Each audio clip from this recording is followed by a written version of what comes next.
మనోజ్, నువ్వు నా బిడ్డవి. లక్ష్మీ ప్రసన్న, విష్ణువర్ధన్ బాబు, మనోజ్ కుమార్. నిన్ను ఎలా పెంచానురా నేను? అందరికంటే నిన్నే గారాభంగా పెంచానురా. నీకే ఎక్కువ ఖర్చు పెట్టి చదివించాలని ప్రయత్నం చేశానురా. నువ్వు ఏది అడిగినా నేను నీకు ఇచ్చానురా. కానీ ఈ రోజున నువ్వు చేస్తున్న పని బిడ్డల గుండెల మీద తంతారంటారే, అలా తన్నావురా. మనసు ఆవేదనతో కింగిపోతుందిరా. నేను మీ అమ్మ ఏడ్చుకుంటున్నావురా. జర్నలిజం ఉన్నది లేనిది, లేనిది ఉన్నట్టు రాస్తున్నారా. నువ్వు నన్ను కొట్టడం ఏంట్రా? నా బిడ్డ నన్ను తాకలా. ఇద్దరం ఘర్షణ పడ్డాం కొన్ని కారణాల వల్ల. ప్రతి ఫ్యామిలీలోనూ ఉంటాయిరా ఇవి. లేనివాడు ఎవరైనా ఉంటే ప్రపంచంలో ఒకరున్నారేమో, 1% ఉంటుందేమో.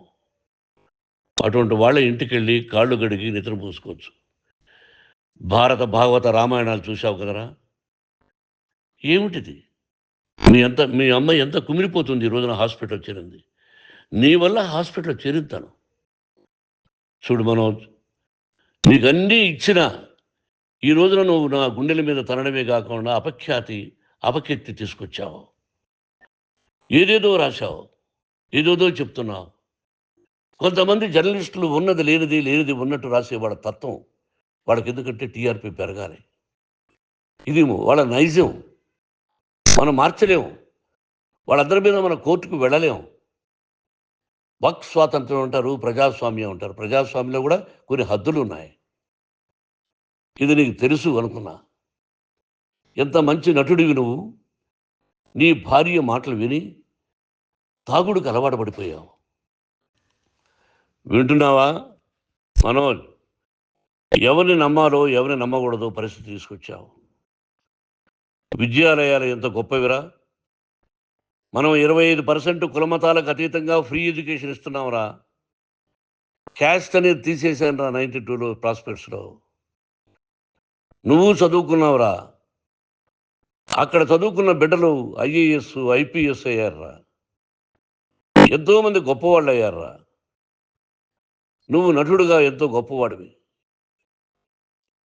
తాగుడికి అలవాడబడి నువ్వు నీ భార్య ఇంట్లో బిహేవ్ చేస్తున్న విధానం ఆ భగవంతుడు సర్వేశ్వరుడు తెలుసు.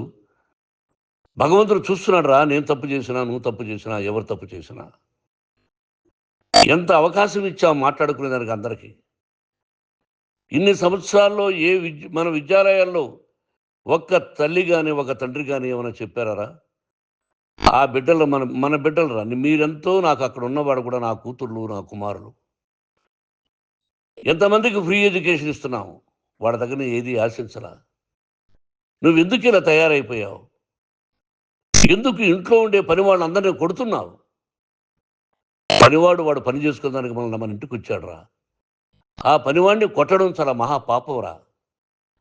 నేను వేరురా. నేను దండించడం వేరురా. నేను ఎవరిని ఆ చిన్న వాళ్ళని కొట్టి ఇచ్చేసి చేయలేదురా. సినిమా ఇండస్ట్రీలో మోహన్ బాబు కొడతాడు, తిడతాడు అంటే అది షూటింగ్లో జరిగి ఉండొచ్చేమో. కానీ ఇంట్లో ఉండి 10 సంవత్సరాల నుంచి 20 సంవత్సరాల నుంచి పనివాళ్ళు ఉన్నారు. నేను ఇంట్లో లేని సమయంలో వాళ్ళందరినీ కొట్టి వాళ్ళ ఫోన్ లాక్కొని ఒకడైతే చచ్చిపోవాలి. వాడు పోలీస్ కంప్లైంట్ ఇచ్చి ఉండొచ్చు. నేను వద్దు అని వాడిని బతిమాలాడు. పోలీస్ కంప్లైంట్ కూడా ఇవ్వలా. ఇంకైనా నువ్వు నీ భార్య మారి బయట ఉండండి రా అన్నాను నేను. లేదు డాడీ, తప్పు చేయలేని ఒకసారి వచ్చావు, మళ్ళీ తప్పు చేశావు, మళ్ళీ వెళ్ళావు, మళ్ళీ ఈసారి తప్పు చేయనన్నావు. ఏమండి వీడు తప్పు చేయడం అని మీ అమ్మ చెప్పింది. ఇంట్లో పెట్టుకున్నా. మళ్ళీ నువ్వు చేస్తున్నది, ప్రతిరోజు నువ్వు తాగుతున్న విధానం నీకే తెలుసు. ఇది ప్రజలు నమ్ముతారా లేదా అనవసరం నాకు. నేను నీకు చెప్తున్నా, ఇంతటితో ఫుల్ స్టాప్ పెట్టాలి. 3 రోజుల నుంచి రకరకాలుగా రాస్తున్నప్పుడు నా మనసు ఆవేదనతో ఉంది. మళ్ళీ చెప్తున్నా, Mohan Babu university is greater than temples. Greater than temples. బిడ్డలను కాలేజీలో చేర్చుకునే ముందు చెప్తారు, అన్నయ్య ఎంత ఉంది యూనివర్సిటీ రూల్స్, ఇది మా పద్ధతి, మీకు ఇష్టమైతే చేర్చండి. గవర్నమెంట్ బిడ్డలను గవర్నమెంట్ ఏమిస్తుందో ఇంత పర్సంటేజీ వాళ్ళకు కూడా మీ దగ్గర ఎందుకు డబ్బు తీసుకుంటున్నామంటే దానికి అర్థం పరమార్థం చెప్పాము. దొంగతనంగా తీసుకోలేదు. ప్రతిదానికి చెక్కులు ఉన్నాయి. అది అకౌంట్ ఉంది. దానిలో తప్పులు జరిగితే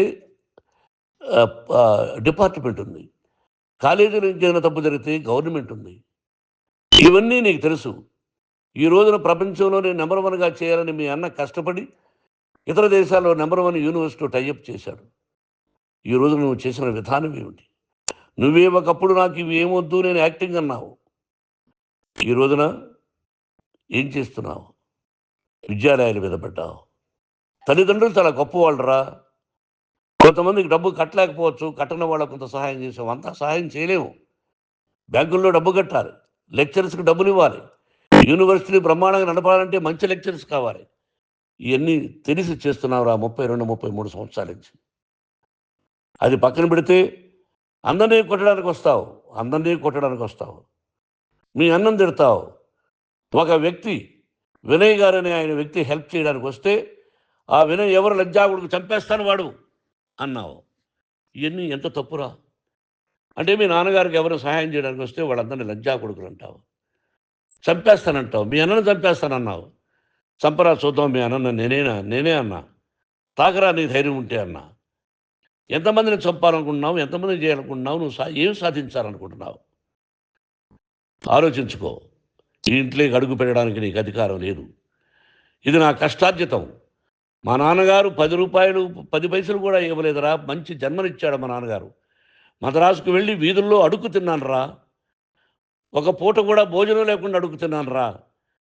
న్యాయంగా మోహన్ బాబు తిడతాడు కొడతాడంటారు కానీ మోసగాడని అనలేదురా. నీట్ పార్లమెంటేరియన్గా బయట వచ్చానురా. నువ్వు నా పరువు ప్రఖ్యాతులు మంట కలిపావు. ఏమిటి నేను చేసిన అన్యాయం? నీకు జన్మనిచ్చాను. అదా నేను చేసిన పాపం. అందుకే ఇది నా ఇల్లు అన్నావు నువ్వు. నీ ఇల్లు కాదు. నీ కష్టార్జితంతో నువ్వు సంపాదించుకున్న ఇల్లు నీది. ఇది నా డబ్బు, నా కష్టార్జితం. నా కష్టార్జితంలో నేను పిలిస్తేనే మీరు ఇంట్లోకి రావాలి. అటువంటిది పోగొట్టుకున్నావు నువ్వు. ఆస్తులు అంటావా? ముగ్గురికి సమానంగా రాయాలా లేదా అది నా ఇష్టం. ఆస్తులు ఇస్తానా, లేకపోతే గంగపాలు చేస్తానా, లేకపోతే ఎవరికైనా దానధర్మాలు చేస్తానా, అది నాకు సంబంధించిందిరా. నా కష్టార్జితం రా. మీరు చేస్తున్న విధానం గుణగణాలు కావాలరా. మందు తాగచ్చురా. ఎంత తాగాలి? నేను కూడా 1 or 2 పెగ్స్ తీసుకుంటా. ఇది తప్పు కాదు, జనానికి తెలియాలి. నా డబ్బు ఇది. తాగి ఎవరిని కొట్లా. తాగి నేను తింటున్నా. అది ప్రజలకు అక్కర్లా. నేను తప్పు చేస్తేనే ప్రజలకు కావాలా. ఇవన్నీ ఉన్నాయిరా. ఇవన్నీ తెలుసుకో. జర్నలిస్ట్ సోదరులారా, మీకు నా గతాన్ని తెలుసు, నా భవిష్యత్తు, నేను ఎక్కడి నుంచి వచ్చాను కూడా మీకు తెలుసు. ఈ రోజున మీరు రాస్తున్న విధానం, నా బిడ్డ నన్ను కొట్టాడన్నారు. ఎంత తప్పు. ఈ రోజున నా బిడ్డ మీద కోపంతో అవును చెప్పచ్చు. కాదు, వాడు నా మీద చెయ్యెత్తలేదు. నేను ఘర్షణ పడ్డాం. ఘర్షణ వేరు, కొట్టుకోవడం వేరు. గాయాలతో హాస్పిటల్కి వచ్చి కుంటుకుంటుగా నడిచాడు. మళ్ళీ ఏమని పోలీస్ స్టేషన్కి వెళ్ళి చెప్పాడు. ఎవరో 2 ఉన్నారు, వాళ్ళిద్దరూ నా మీద దాడి చేశారన్నాడు. నా ఇంట్లో పనిచేస్తున్న వ్యక్తుల గురించి పోలీస్ స్టేషన్కి వెళ్ళి చెప్పవలసిన అవసరం అతనికి లేదు, హక్కు లేదు. పోలీస్ డిపార్ట్మెంట్ కూడా తెలుసుకోవాల్సిన విషయం.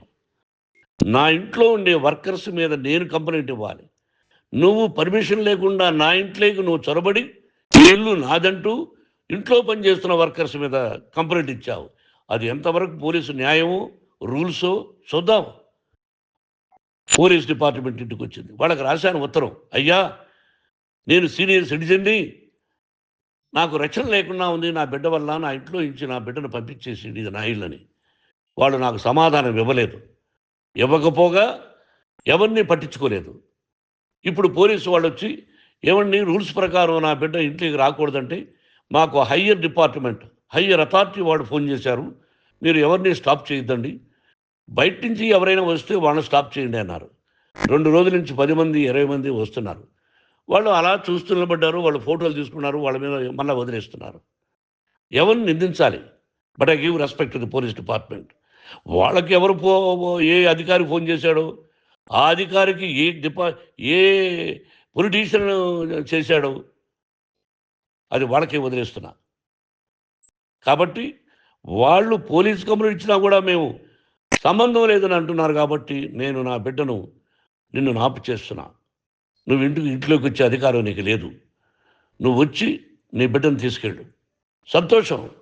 నువ్వు రాలేదు, నీ బిడ్డను జాగ్రత్తగానే చూసుకుంటావు. Take care your daughter, that's all. మీ అమ్మ హాస్పిటల్లో అడ్మిట్ అయింది. రేపో ఎల్లుండో మీ అమ్మను పిలిపించి బాగైన తర్వాత ఇదిగో నువ్వు నీ కొడుకు బిడ్డను తీసుకెళ్ళి వాడికి అప్పచెప్పని చెప్తాను పోలీసు వాళ్ళ ఆధ్వర్యంలో. ఇది 100% జర్నలిస్టు సోదరులారా, పులి స్టాప్ పెట్టండి. మీకు కుటుంబాలు ఉన్నాయి, మీ యజమానులకు కుటుంబాలు ఉన్నాయి. మీ కుటుంబాల విషయాలు, మీ యజమానుల కుటుంబాల విషయాలు మేము ఎవరు జోక్యం కలుగు చేసుకోరా. మేము నటీనటులం. మాది తప్పుంటే నటుడుగా నన్ను ఫెయిల్యూర్ అని రాయండి, నా నటన బాగలేకపోతే రాయండి. బట్ ఇంటి లోపల సందులో నుంచి చూస్తూ తప్పు చేస్తున్నామని ఉన్నది లేనిది ఉన్నట్టు రాయకండి. మీకు నా హృదయపూర్వక నమస్కారాలు. ఇన్ని రోజులు హృదయపూర్వకంగా ఎంకరేజ్మెంట్ చేశారు. ఆ ఎంకరేజ్మెంట్కు నమస్కారం చేసుకుంటూ I love you all. I love you police department. మీరు న్యాయంగా ధర్మంగా నడుచుకోండి, ఎవరికి తొత్తుల్లాగా ఉండొద్దండి అని మనవి చేసుకుంటూ నేను సెలవు తీసుకుంటాను. Thank you very much for all the journalist.